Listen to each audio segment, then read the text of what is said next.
put in your arms. So there's provided steps. Just follow the steps. There's a rope. Just hold the rope. 3. Soft water massage here at the center. So level 4, 6 feet deep maximum. If you want to jump, you can jump. Stand here and jump only in the middle. Or one of your guide, you can jump first. So level 5, highest formation of rocks, but it is shallow, 2 feet, 3 feet, no jumping. But you can climb up her side. There's a hard water massage. So just sit down, slowly slide. So Aguinid Waterfalls is not for sightseeing only, adventure. That's why you have guides to assist you there for your safety. So since you are still promoting Aguinid Waterfalls, the status of the guides here is no salary. They don't have share from your entrance. They are not included.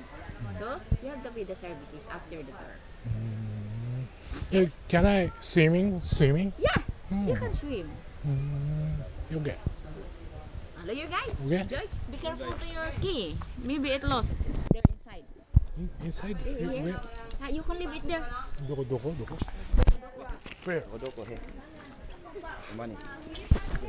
In Japanese, leave it there. Doko. Doko. Where? There. Where? Doko. Yes. Yeah. Oh, nanakon Okay. where? Doko. Okay, doko. Enjoy. Doko. Sunod doko.